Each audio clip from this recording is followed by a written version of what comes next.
Hey guys, welcome to today's episode, which is stepping outside the cage of fear.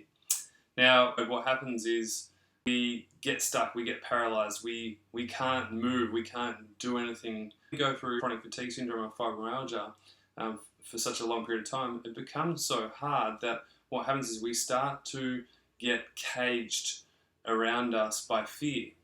And I'm sure at home, if you're going through this right now, you totally understand where you're at.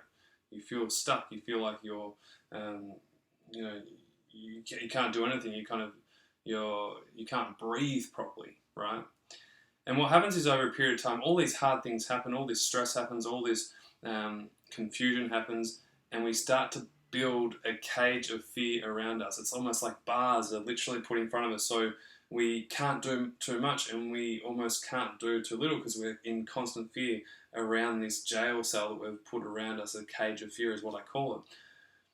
And what happens when we do that, we stop ourselves from growing. We can't see anything further than the cage that is in front of us. We feel stuck.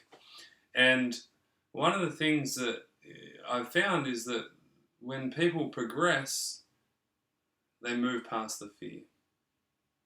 They step through the cage. But what I want to share with you today is something even more appropriate and maybe more useful for you in your life right now. So let's just say the bars of fear are right here, right now, right in front of you. What you need to do is pull those bars out and put them just a little bit further away from you. Just a little bit further away from you. And just when you pull those bars out and you put them a little bit further away from you, you realize you have a little bit more space to do stuff. You realize that, that there is possibilities out there, that you can do some things. And when you start to move those bars away from you and you start to create that space, look how much more space there is around here for me to do stuff. So what I want you to do is just imagine yourself literally pulling those bars out and moving them further away from you and realizing, hey, there's this much space in front of me, this is what I can do.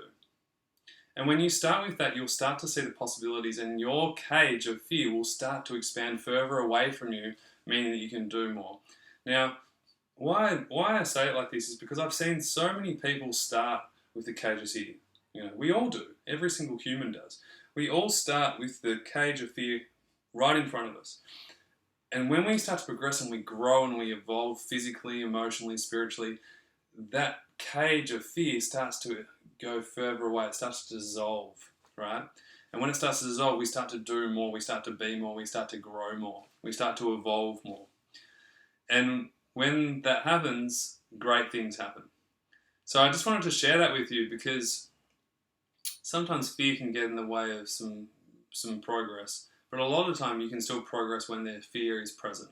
And I just wanted to share that with you because a lot of people I know really, really struggle with that and it keeps them stuck. And I've seen literally hundreds of people go through my online recovery program and go from completely stricken by the cage of fear to eventually doing all the right things appropriately for their health, their well-being, their mindset, their mentality, their emotional well-being, and expanding and physically recovering, because they started to move that fear, that cage of fear around them. People getting relationships again, people working for the first time again, people getting into study again, people starting their own businesses again. All these amazing things that they've gone on to achieve is because they started exactly where I'm talking about now, is where they started here and they started to move forwards in the right direction. So I hope that helps. Just a little analogy there that I think is really useful. Comment below something that's helped you with the cage of fear. Sometimes it's about celebrating your successes along the way, which encourages you to keep going on your journey. Hope that helps, and I'll speak to you soon.